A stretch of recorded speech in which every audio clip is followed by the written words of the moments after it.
excerpts from a presentation by Bernhard Drax. It's really important. You have to capture at a very high resolution, and Fraps does record at a very high resolution, so you need a lot of storage space. So you need to have a lot of drives. You need to work with the highest resolution until the very, very end. My average Pro Tools session for one of these 5-minute videos has at least 20 different tracks. 20 different tracks that I have to coherently mix. People usually don't know that. For a documentary, for this 5-minute documentary, I conduct a 90-minute interview, and then I do follow-up interviews. And it's not unusual at all to have hundreds of hours of footage, of not only interview footage, but also just keep the camera rolling. Then you have the ambient sound. So just in terms of sound, you have ambient sound, stuff that happens between the interviews and so on and so forth. When you are planning to inserting yourself as a voiceover, I highly recommend that folks pick up a good microphone. And a good microphone today is not like it was 10 years ago where it was several $1,000s. You can still buy a microphone, and I have several standing around here that are several $1,000, but you can buy a podcasting package for $100. Use a good condenser mic. A condenser mic, it makes all the difference. It's the pleasant, and we have beautiful voices. Again, I'm biased in the sense that I'm from radio, but even in film, everybody will tell you the sound is more than half the movie. I think the disease now is more like, hey, publish, publish, publish, stream, stream, stream. I was talking earlier about Twitch, which is like Ustream for gamers, and this is another thing where I, as a father, am confronted with the opportunity to teach also my children and his friends the difference between something polished with a deliberate narrative and something that is just goofing off, which is fine, yeah. But give you a concrete example. My son started doing a Minecraft video podcast, basically, with a number of cuts. It's not really scripted or anything as sort of elaborate what I'm trying to do in the sense of bringing in the information, but there is a lot of cuts already in there. Now, he learned over the weekend how much time that takes. Naturally, when he discovered, hey, I can just stream the whole thing, yeah, that's awesome. I can just sort of play, goof off, and it's out there for people to consume. And I'm trying to say that's legitimate that you want that, but there's a big difference between something that you design a little bit and something that is just stream of consciousness running around on the street with a microphone and not editing at all. And that's the same danger that I see between, for example, investigative journalism versus blogging. I'm not knocking bloggers, but there's a big difference between somebody writing in the morning in his pajamas, and I'm in my pajamas also in the morning while I'm working, but there's a big difference between someone just sort of stream of consciousness writing sort of commentary on what's happening and a reporter staying on a story, doing background research, vet that information, go back and forth, and then writing an article. That takes more time, and there's a different value to it. It's not devaluing blogging. We need to relearn the nomenclature, I think, is important, is to learn the relationship between the desired outcome and what it takes. So if I go out, even in Second Life, and I interview someone for an hour, I need to keep in the back of my mind that in order for me to go through this hour and pull out the sound bites, that takes some time.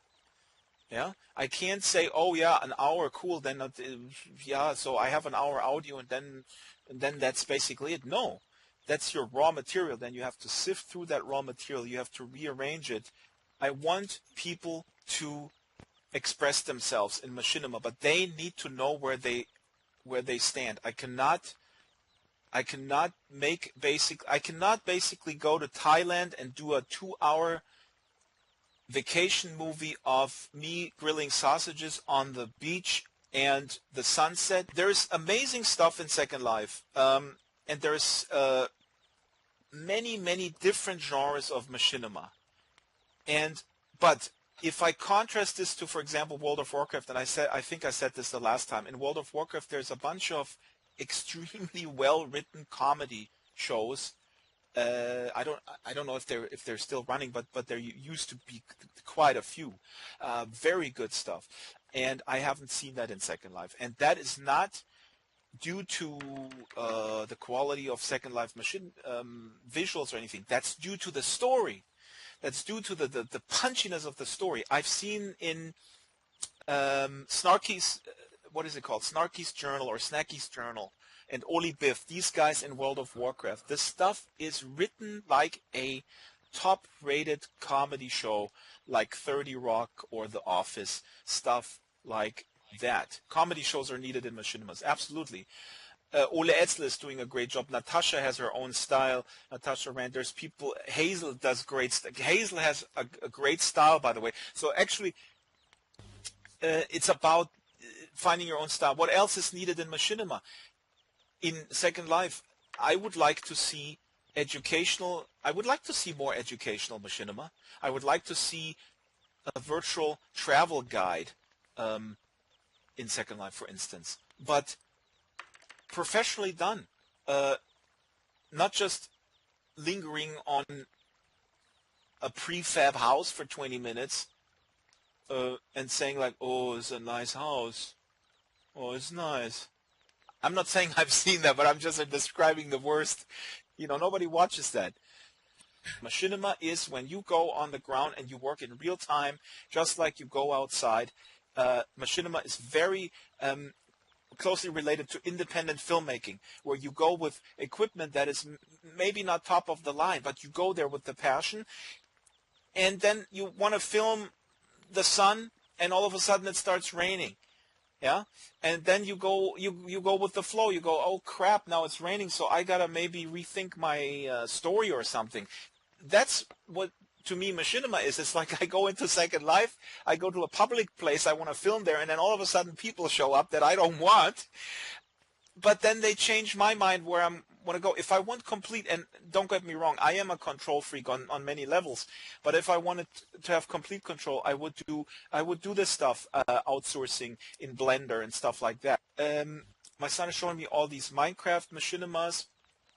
They're actually not classified as machinimas. They classify themselves as animation, but I thought I saw a bunch of Minecraft machinimas, high gloss, seamless shadows, amazing textures, and I go like, what the heck? Minecraft doesn't look like that. And then I found out they don't film anything live in Minecraft. They replicate the environment in a 3D program like Blender, like Maya, 3ds Max. They animate every one of those characters step by step, frame by frame, and then they render it down. So it's not machinima. So we need to be conscious of this distinction. Also, what is not machinima is senseless gameplay with no narrative purpose, like machinima.com puts on. If somebody plays Call of Duty for 5 hours and puts that on machinima.com, that's not machinima. That's one person goofing off. But this is the future. If we will witness the future where we have real-time translation of our avatars and the motion and the facial expressions are transferred in real time to our avatars, then I would absolutely film it, because then it would be really cool. It's questionable for me just from a production point of view, because then it takes time to render it and takes time to upload. I don't have that time. The time's much better spent in polishing the hour and putting sound bites in and making sure we got the music and we got all that stuff. Or the pre-production. How do I get it done in the available time? The answer is sheer discipline and fast decisions. And that's what I learned in daily radio. When you come in the morning and you have to have a news program at 6 p.m. or there is dead air, you will almost die from that pressure in the first few months, but then you learn to live with the clock ticking backwards.